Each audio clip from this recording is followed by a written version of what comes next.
everybody. I know it's a minute early, but we may as well kick off. It looks as though we're ready to go. So welcome to the March public meeting of the Integrated Care Board. My name's Raj Jainam and I'm the chair of the board. I'm going to ask people to introduce themselves, and I'll go around the table, starting with John. Morning everyone, I'm John Llewellyn, Chief Digital and Information Officer. Tony Foy, Non-Exec Director. Christine Smoser, Chief People Officer. Councillor Paul Cummins, Partner Member, Local Authority.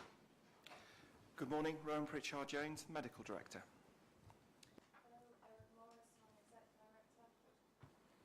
Morning, Hilary Garrett, Non-Executive Director. Good morning, I'm Chris Douglas, Director of Nursing and Care. Joanne Smith from St Helens Place, and I'm here to take the minutes. Graham Irwin, Chief Executive. Hi, I'm Claire Wilson, I'm the Finance Director. Steve Brewman, Local Authority Partner Member. Louise Barry, Chief Exec of Healthwatch Cheshire, and here for the 9 Healthwatch across Cheshire and Merseyside. Joe Rafferty, Partner Member and Chief Executive of Merseycare. Good morning, I'm Claire Watson, I'm the Assistant Chief Executive at the ICB. Neil Large, Non-Executive Director. Naomi Rankin, Primary Care Member. Adam Irvin, Primary Care Partner Member. Fiona Lemons, Associate Medical Director. Ian Ashworth, Public Health Representative. Andy Thomas, Associate Director of Planning and Performance for the ICB. Thank you. We've had one apology, which is Anthony Middleton, and just standing in for him. We are expecting Warren and Anne, I think, who are missing at this moment. Hopefully they'll be with us for soon. Members of the committee, any declarations of interest relating to the agendas today? I've had none notified to me. No. Can we go to the minutes of the previous meeting? I'm going to seek any comments and matters arising that are not on the agenda before I seek your approval of those minutes. Chris? Thank you, Chair. Just two corrections on page 12. I think it's myself rather than Claire Watson that's due to bring back the staff survey results in April. And at the top of page 13 it says that Chris Douglas reported on the EDI report, and it was myself. Thank you. Any other corrections, amendments? People happy to accept these terms of reference as being an accurate record of that committee meeting subject to those two amendments? Thank you. If we could go to the board action log, and this is here for noting. Any comments from board members on the action log? Are there any further updates? If I could just ask one thing of the officers in charge. When we put some comments, I'll get there in a second. When we put some comments that relate to timescales, we shouldn't really have it blank, even though it's an ongoing programme. Can we make sure that there's some specificity to that? Thank you. Board decision log, again for noting. Any corrections or omissions? Let's take that as accepted. Chair's announcement. I haven't got any. I'll move straight on to the report for the Chief Exec. Thank you, Chair. I just want to highlight a number of things today, and the first one that I want to highlight is something that's not in the written paper. You will know that one of the targets set for us by government was to achieve nobody waiting longer than 78 weeks by the 31st of March. And we've gone throughout the second half of this year with every optimism that we would achieve that target. We've actually missed that target by about 80 patients. Now, given that we have cleared some 30,000 patients who would have breached that target during the last year, that is still a phenomenal achievement. And when we see these results published, I think you will find that we have got one of the smallest breaches to that target of any ICB, anywhere north of London and south of Northumberland. So I think we will look back on this as a quite phenomenal achievement. But one of the things that I have to reflect on is two things happened that effectively prevented us from hitting that target. And the first was an independent sector provider, not on our patch, returned a number of patients to us that they could not treat, and they returned them to us very late in the process. But secondly, the impact of the industrial action that has taken place has reduced the capacity that we had to get as many patients through, certainly during the last month. I now want to turn and just say something about the ongoing industrial action. We were very pleased that the government and the trade unions got round the table and talked. We're very pleased that an offer has been made to the majority of our staff side, but we now wait to see whether or not that is accepted. So that offer that the government has made, that the trade unions have been prepared to put to their members, if nothing else, gave us a period of very small industrial action. However, the junior doctors' industrial action, whilst talks with the government have commenced, the junior doctor industrial action planned for April will definitely be going ahead. Now, that will have a significant impact on the frontline delivery of health services. Whilst we just about coped with the last set of industrial action for junior doctors, at a time when many senior doctors acted down, filled in, covered the rotas, we now will be undertaking this in a period of when there is annual leave, and when we have an expectation that demand for health services will be slightly higher. There is always a post-Easter weekend peak in the demand for health services, and the conflation of those events means that there are going to be significant consequences. Now, if I turn people's minds back to things that I have said previously in this meeting, when we had the ambulance strikes, public behaviour changed, and the public, by and large, reduced the number of calls that they made to the ambulance service, and that meant services coped on those days. We haven't successfully managed to get the same effective communication narrative to the public over what the junior doctors' strike means and the impact that has on health services. Now, of course, one of the reasons is perhaps we've got it wrong all these days by calling junior doctors junior doctors. These are the people who are the workhorses of our hospitals and, in some instances, out of hospital and primary care services. These are people who do a massive proportion of the day-to-day work in the NHS, and we can't help but realise that there will be significant consequences. We have a team of people who are doing the emergency planning here centrally at the ICB, helping and supporting all of the organisations that do their own strategic planning for this incident, but there will be consequences, there will be increased waiting times, and there will be cancellations and a reduction of services available on those days. I've got lots more things to say, Chair, but I just wondered if I should pause to check whether any of my colleagues wanted to comment on what I've just said. Anne, and then Rowan.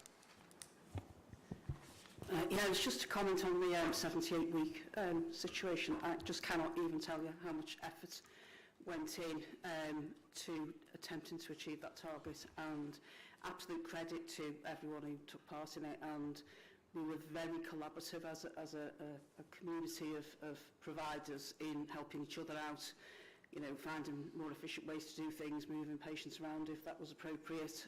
We did everything we could possibly do to reduce the numbers waiting, and as you said, Graham, it went down from an awfully big number to a very, very small number. Some of those patients as well, very, very complicated, requiring, you know, 2 and 3 surgeons to actually deliver the care. So I think it was as good as we could have done, given especially the you know, the junior doctor strike right at the end there. wasn't in our thinking, in our mathematics, in planning the flow of patients through. But you know, all credit to everybody who contributed to what actually was a really good result. It was just a bit disappointing that, having been cautiously optimistic for much of the year about we'd get there, and then just at the end we got derailed by, particularly, we did lose a lot of activity during those few days of the junior doctor. As you say, consultants were kind of acting down and therefore not able to do their own sessions. So that's where we got to. As you say, I don't think people quite understand the role of junior doctors. They are really, really important to us, and very disruptive when we don't have them. So it was a big effort, good result in many ways, but just a pity we didn't quite get where we wanted to get to. But lots of patients on our patch now are waiting West Ham because of the efforts that we put in. So it was worth all of the efforts that we put into it to get to where we got to. Thanks, Alan. Before I bring in Rowan, let me just make a comment on that. Firstly, I would hopefully, on behalf of the whole board, we would like to congratulate and thank all our providers for this. It was an enormously challenging thing to do, and to miss it by a whisker, disappointing, but actually it's been a huge achievement by the whole system despite the challenges that have been thrown at it. We have got 80 people who are waiting over 78 weeks, and I'm sure we have the appropriate assurances that those people will be seen as soon as possible. I would like to say thank you on behalf of the whole board to our providers on that issue. And if I could make a comment on junior doctors, I can't say those words. My daughter is one of those, and I get told off every time. And perhaps we just should take a lead, and let's just call them doctors, because that's what they are. Thank you. Rowan? Thank you. So I've met this morning already with all of our medical directors, getting into some of the detail of the planning as our juniors, our doctors in training are contemplating now this next round of industrial action, and it certainly feels different, and there is more concern and anxiety, and therefore even more effort going in to ensure that we keep everything as safe as possibly it can be for the public that we serve. It is a storm that brings together two religious festivals, both of Easter and Ramadan, coupled with school holidays as well, and a bank holiday that we know brings its own particular pressures into the system. That rhythm of meetings allows us to look to make sure that everything is kept as safe as possibly it can be for all of the patients that we serve, that the mutual aid offer is being put there so organisations can support each other if there are fragile rotas or something similar that needs to be thought about, and every effort being made into what is certainly a more challenging and disruptive time of industrial action. Thank you. Thanks, Rowan. Joe?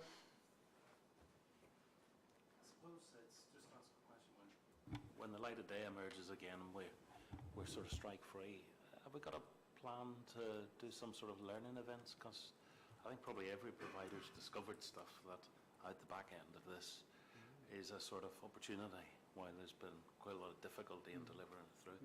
And to pick that up would be, well, not to pick it up, I think would be a lost opportunity. Thanks, Joe.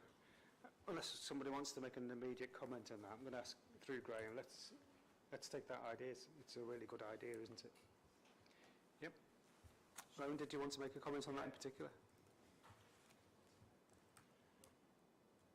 There we go. Only to say that we've certainly done that after the first set of industrial action, again as a group of medical directors, and you know, the significant parts, and I didn't say it before and perhaps should have done, is it's not just consultants that have stepped into different roles, but our nursing colleagues and a number of allied health professionals have really stepped up to support covering this, and learning from that is already being deployed in this next round. But yes, for sure. Thank you, Joe. Thanks.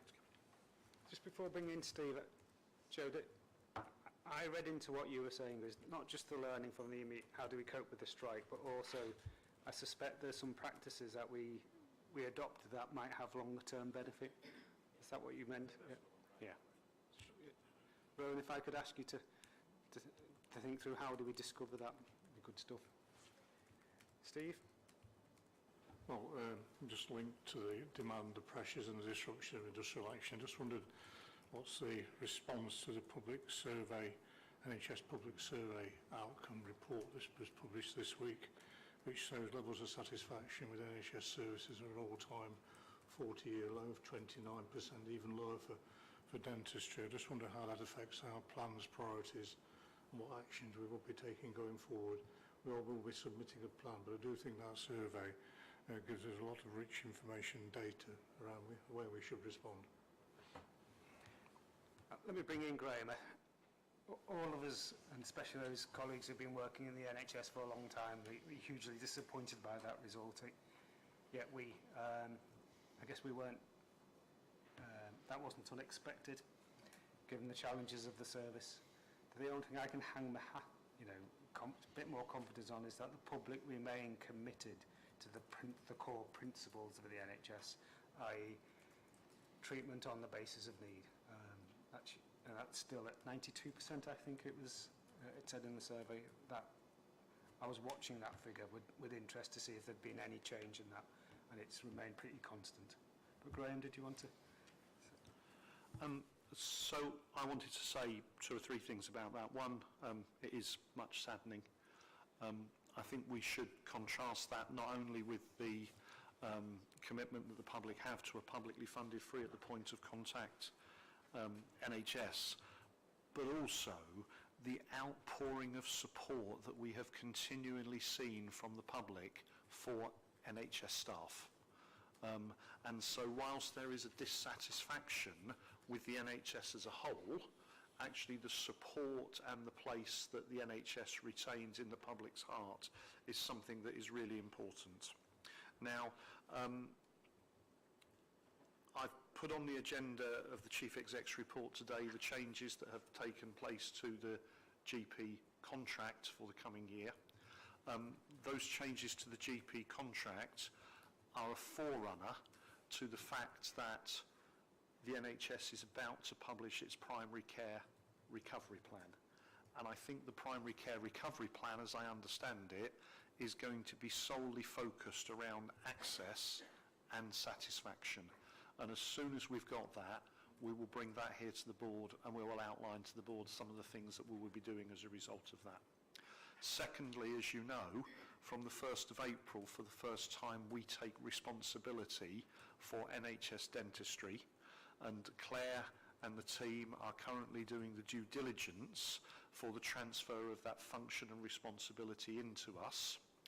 And as part of those negotiations, we know that the NHS dentistry budget will come to us with both spare capacity already bought from dentists, and we will need to think about how we can better utilise that, but it will also come with a budget underspend that will allow us to make some tactical investments. So given that I think dentistry is singled out so strongly and it becomes our responsibility, we will bring a major report here setting out our plans of action for how we're going to improve this. And then the final thing I want to say in this space, we are now less than 100 days away from the NHS's 75th birthday. And we will need to think about how we appropriately celebrate that, how we appropriately recognise the achievements of our staff, and how we use that as a significant engagement opportunity to try and win some of this hearts and minds debate. But, put simply, the message we've got to get is it's reducing waiting times, it's addressing the immediate access needs of patients is the thing that is going to change the staff satisfaction. Patient satisfaction. Patient satisfaction, sorry. No, you're at the front line of this. Could I ask you just what's it feeling like out there? Because it's really important that this board's connected not just to the numbers, but to the actuality. So I did just want to make a comment about particularly the industrial action. I think there's a public perception that this only affects secondary care and this is only impacting hospitals, whereas actually the industrial action has a massive impact on primary care and in particular general practice. We have a significant number of doctors in training who work in general practice, but so that in itself obviously impacts the number of patients who are being seen and generally patient care. But then there is also the there's kind of secondary impact of the transfer of workload. So if patients' appointments are being cancelled or if they don't feel that they're able to attend hospital, the fallback is always general practice. So there is a massive increase in both, not just GP partners, but salaried GPs, A&Ps, and other allied healthcare staff who are stepping in to try and bridge that gap. We are running out of goodwill in primary care. This just feels like there has been one thing after another, and we are going from one crisis to another. There's no additional funding available. Whereas in secondary care, I understand that obviously there's the funding that if you're not having to pay the juniors, there is that funding available to cover other staff. We don't have that in primary care because we don't pay our doctors in training. So we are doing our utmost to continue the service and to provide an efficient and not just efficient but a good level of patient care during these days. But we do have some of the similar issues in that it's Easter, it's Ramadan, we've already got people on holiday, and it's school holidays. Thanks. Just before you go on to experience then, let me just look to Rowan. I know we know this, but it's really important for it to be articulated clearly around this board, especially, and in other places, that it's not just a hospital doctor strike. Any immediate thoughts, Rowan? Yeah, well, just to say, Naomi, I didn't get into the detail of this in my previous comments, but that meeting this morning with medical directors had primary care leadership in there as well, because we fully know that this is across the whole of the services that we provide, and the essential bit of communication is on the impact where sometimes some of that communication is done differently during strike times. We know there's increased pressure on primary care, and the support for them to flip the balance of services between booked appointments and emergencies, all of that is completely joined up in the thinking, in the way we manage that across industrial action. I'm really glad you've raised it. I just didn't get into that detail previously, but thank you, and I'm glad it's acknowledged this is across the entire set of services that our population access when industrial action comes into play. But thank you. So help us understand what that experience result really means. I think it's the constant battle, or the constantly trying to reassure patients that their care is still our priority. It's, as an example, yesterday I had 3 patients who I was on the phone or face-to-face appointments with because their hospital appointments had either been delayed or had been reorganised for 6 months, even 12 months further down the line. So that's because of the hospital situation, that is the fallback on primary care, that's patients that I'm having to then see and deal with because their condition is potentially deteriorating or they require ongoing care because their condition hasn't been resolved. It's so difficult having that conversation with patients, and it feels like sometimes it does come back from primary care, or ask your GP to write a letter, or go and see your GP. I can't bring their appointment forward. Actually, the hospitals aren't in a position to be able to bring their appointment forward. So actually, it's trying to balance that communication with patients that, yes, you can go and see your GP for ongoing support, but they are not going to be able to change the situation. And particularly in speaking to junior members of staff, there is, there's just a general kind of feeling of helplessness, really, because there isn't anything that we're able to do. And it's that's the overriding kind of feeling at the minute in primary care. It's just this feeling that, we can't change the system. And it's just trying to keep that patient care going whilst, I suppose, the system sorts itself. Thanks, Naomi. I'm not wishing to prolong this conversation, but this is the most important issue to us. That indicator of levels of satisfaction in the NHS is for not just hospital care, not just hospital care, but also primary care. The example you gave was about not being able to get into hospitals. But the indicator also says a level of dissatisfaction with primary care. the confidence of the public in primary care is so important to us. I was really wanting to tease out from you, are you getting a sense of our lack of confidence in primary care? Or? I think you just need to look at the number of complaints in primary care. I can speak for my practice. We've seen almost a double number of complaints since pre-COVID times. And that's essentially because of lack of appointment availability or lack of people being able to access primary care. I must admit the proposed contract of additional funding to be able to improve telephone services, it feels like a bit of a kick in the teeth. A new telephone service is not going to be able to allow me to provide more appointments. It may mean that a patient can be number 107 in the queue, but it actually won't create any additional appointments on that day or in that next 2 weeks. And I think the media focusing on these new telephone lines actually just is distracting the real issue that there just aren't enough GPs, ANPs, primary care nurses. There just aren't enough of us to go round. Thanks, Naomi. And the opportunity for this board, when we hear about the new primary care access strategy, is to make it real for our patients. So we're important actors in making that real. Louise.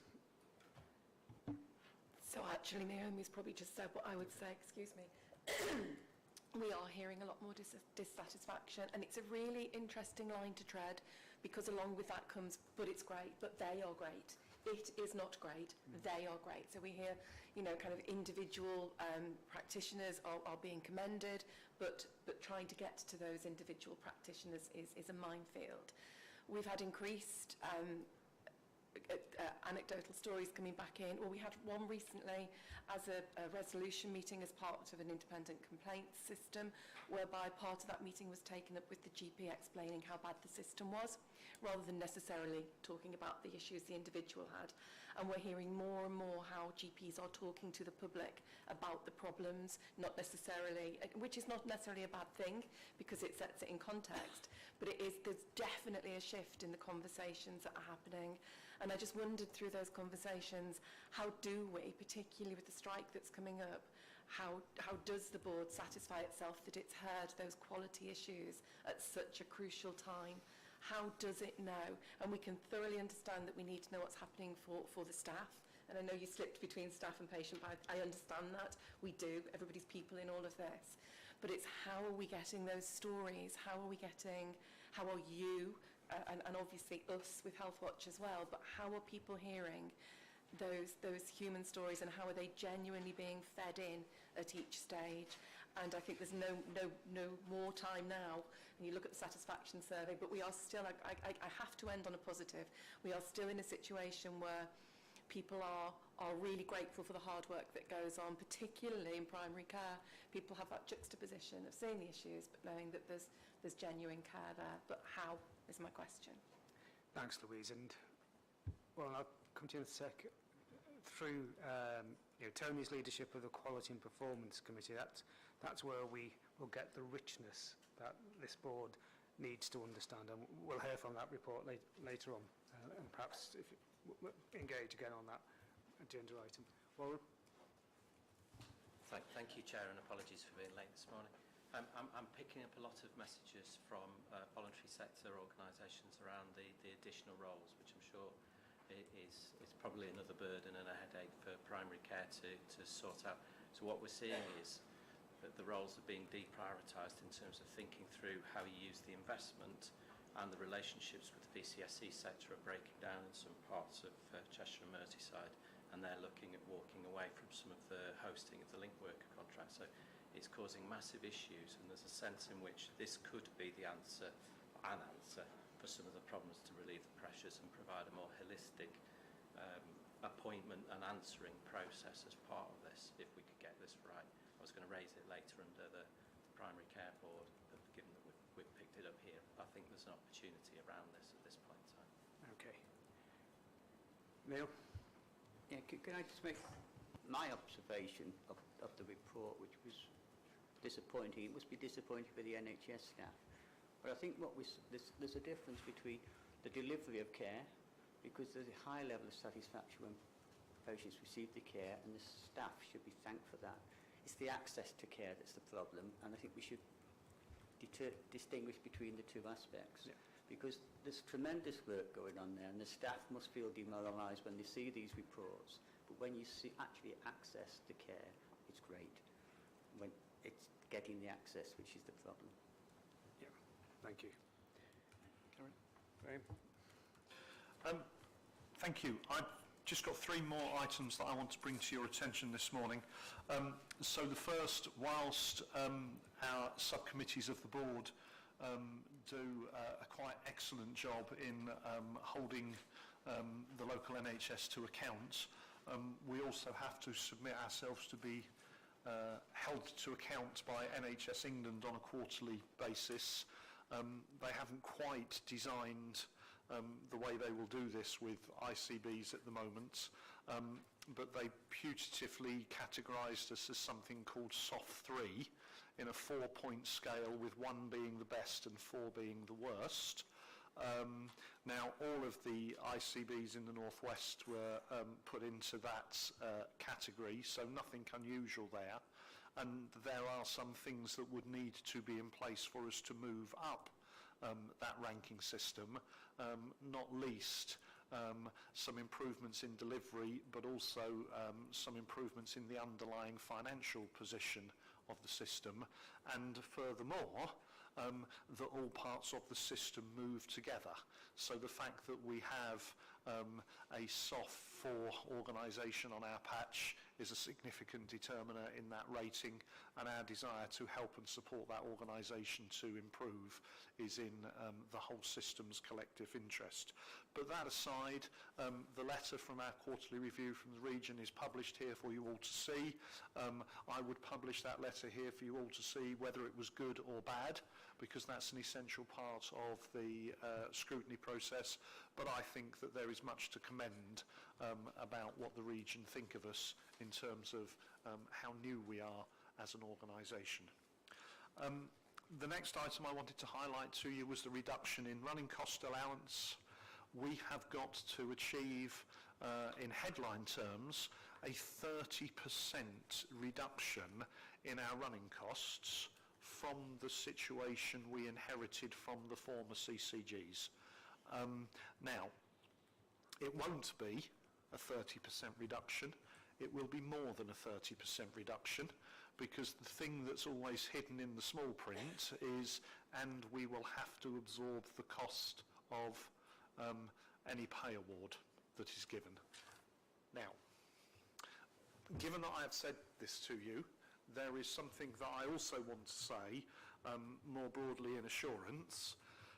For our NHS trusts and frontline service providers, the message we have been given is the pay award will be fully funded. Yeah? But for the ICB itself, the expectation is we will self-generate the funds to meet the pay award through further management cost reductions. This is going to be a significant and a tough challenge for us, but I just want to remind you, we have already made significant savings from the removal of 9 CCG boards and the creation of just 1 board for the whole of Cheshire and Merseyside. We have also already made some savings in how we have started to restructure the way we organise things. We have plans to make further savings around things like our accommodation.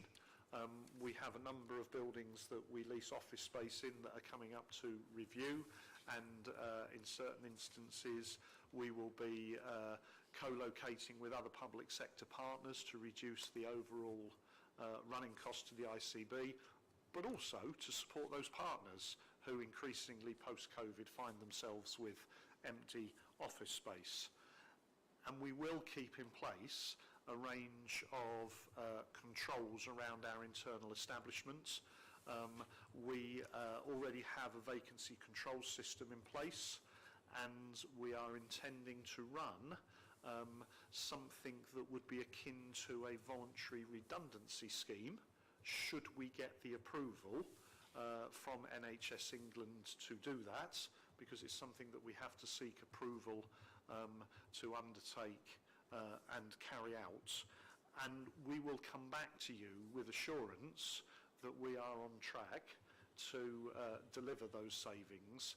But again, be clear from the notification that's in the pack, we have to deliver those savings over a 2-year period.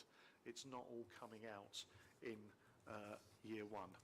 And then the very final thing I wanted to mention today was the Hewitt Review. I had expected to be able to talk to you about the Hewitt Review and what the Hewitt Review was saying, because I had expected it to be published today, and therefore to have had a final copy and be allowed to talk about it.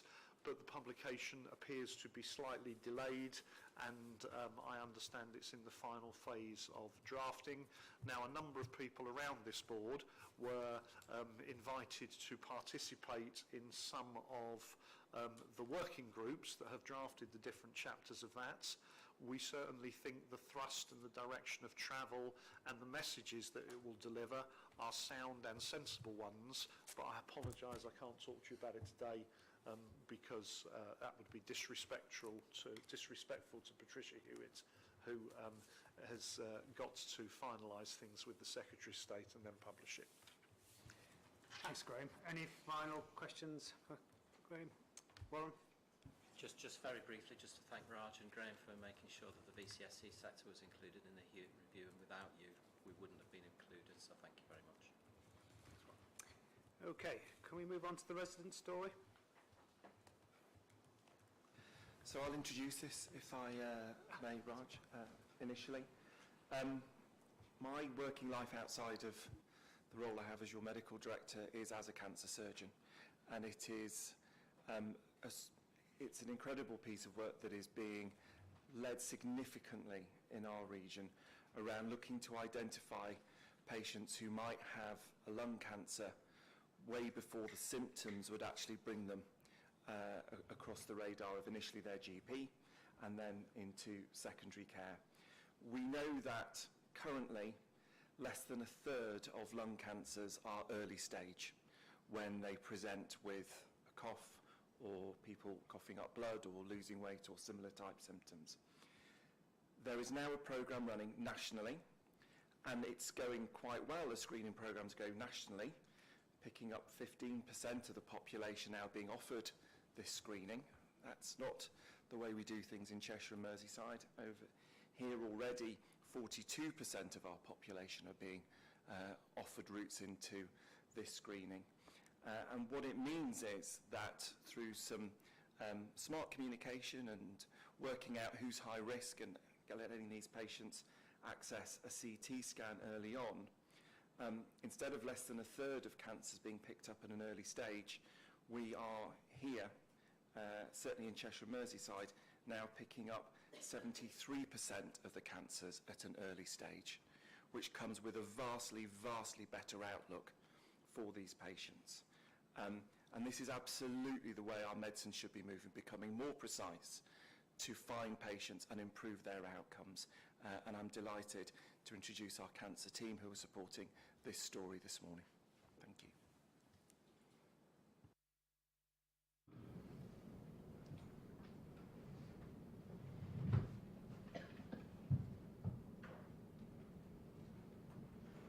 The man I was talking to, who was the top specialist, he said when he went for the original lung scan, he said, you know, like, I first found out about the lung health check when a letter arrived in the post. There was no obvious reason why the letter arrived. I had no symptoms at all, no, literally none. I felt really well. I've never felt better for a number of years. I thought there was nothing wrong with me, but I might as well do it just as a check, like an insurance policy. And I thought, well, if there's nothing wrong with me and I go and get it, when they prove there's nothing wrong with me, well, that's fine. If there is something wrong with me, better deal with it then. I was invited to a CT scan and it happened at the local Asda in Aintree in a car park. It was like a trailer, a wagon trailer. It went okay. Well, I was only there for 10 minutes. literally, a man went in before me. I was second, he disappeared, and I went in and got the scan and had gone within 10 minutes. There was no time wasted at all. I didn't think there was anything wrong with me. And it was only just before Christmas, it'd be about the 21st of December, and they said, well, we need you to come into the hospital, and we need to talk to you, and you might want to bring your wife with you. That's the first time the alarm bells went off. As soon as you said bring somebody with you, because at that point, I seriously thought that somebody made a mistake. There was nothing wrong with me. I just couldn't imagine. I thought, somebody's got a problem with it, tell me it's okay. There's nothing wrong with me. We only do this on a Friday, she said. Well, this Friday's Christmas Eve. Next Friday's New Year's Eve. So you might want to leave it till the New Year. And I said, well, no, because if there's something wrong, let's get it on the table and let's deal with it. It doesn't matter if it's Christmas, New Year, whatever day. The earlier you deal with it, the better it's going to be. I was told on Christmas Eve that I had lung cancer. It was confirmed that I had lung cancer. They were suggesting it beforehand, but I didn't get the final synopsis until Christmas. Which made a bit of a mess of Christmas. I was told that there's 4 stages of lung cancer. This was stage 1, and the earliest stage of stage 1. And that relaxed me immediately. Because it doesn't get any better than that. And the reason for that was they picked up so early. I had keyhole surgery, which, because he caught it so early, that was available. So again, the earlier you catch it, the easier it is to do. And again, I feel a fraud because I didn't go through any of the problems that I know people have had. No chemotherapy, no. I was told that I wouldn't have a problem on the 3rd day after surgery. I thought, no, better than that. He said, you won't need chemotherapy, you won't need any of that. We've caught it so early that there's no trouble here. Don't worry about it. 8 weeks after surgery, we went on holiday to Spain. And then we were back here for about 3 weeks, and then we went to Turkey because I wanted to go somewhere much warmer where I could swim and nobody owns it. I almost feel like a fraud speaking about cancer to people who've got cancer and have had cancer, because I didn't experience any of that. But that's what you need to do. You need to go and get the scan and deal with it. I would say, well, we're taking an hour out to do it, because you're not going to lose anything by being white when there's nothing wrong with you. But if there is something wrong with you, you've got to deal with it as quickly as possible. It's not going away. You've got to deal with it.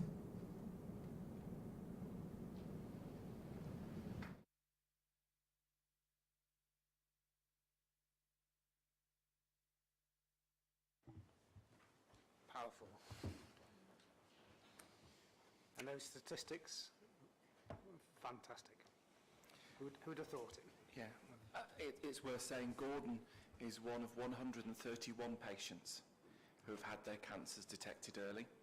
And as he said, not only does it improve his outcomes, his recovery, his return to a normal life, but it means that our resources are being used in the most thoughtful, sensible, effective way, efficient way for our patients. And we continue to support this and take this as widely as possible for our population and our communities. Thank you. Hilary? Yeah, just a comment, Raj, and I actually found that quite moving. And what an advocate for good, good behaviour motivation from a patient. I just want to know, how accessible is this across Cheshire and Merseyside, and are we targeting those populations that we can't easily see and communicate with? Thank you. I know you'll hear a bit from our cancer team later on as well with the Cancer Alliance work, but... So, if we can pick that up then, if that's okay. Thank you. Okay, Chris, can we move on to your report? Yes, certainly, Chair. The Director of Nursing and Care report highlights some of the current issues that may be impacting on quality and safety. And I just want to highlight a couple of areas in the report this time.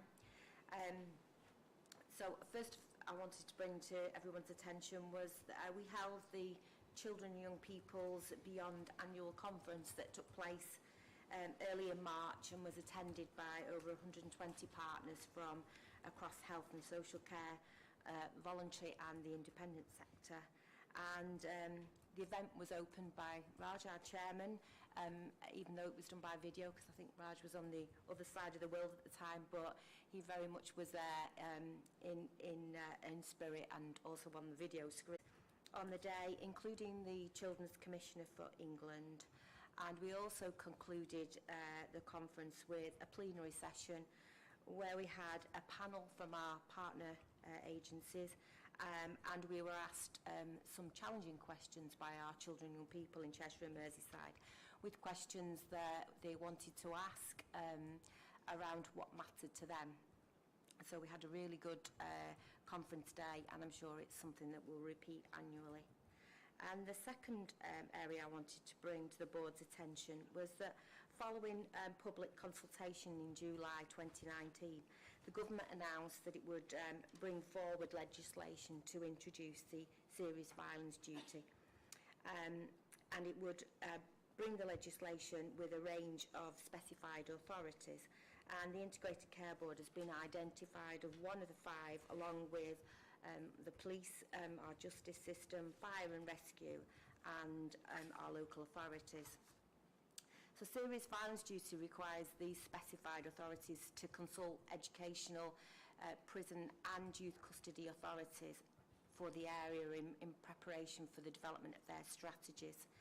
And we need to ensure that the relevant services work together to share information and allow them to collaborate and plan to prevent and reduce serious violence within our communities. So by January 24, the specified authorities that I've mentioned have to produce a joint strategic needs assessment and a response plan and a method for the impact and also evaluation. So as an Integrated Care Board, we're fully engaged within the work commissioned by the Home Office about assessing our readiness for maturity and for the delivery of its responsibilities. And we have an identified member within our organisation who is taking a lead on this. We've had a series of workshops to discuss what this implication will be and the development of the strategic needs assessment. And so that was all I wanted to highlight today, Chair, and I'm happy to take any comments. Thanks, Chris. Any comments or questions? Erica? It was a question around, I don't know if you've seen, but the Princess of Wales is heading up the task force on young people, and it's all about the private sector. And it's talking about nurturing a wraparound, and they use the word care. And it's really all sectors and all society have got a role to play in ensuring a nurturing life for children. And I wondered whether that is something that we'll be doing at the sort of regionally, or how do we link into that, I suppose, is my question. There normally is some funding. I'm from that sector. So you've got NatWest, Aviva,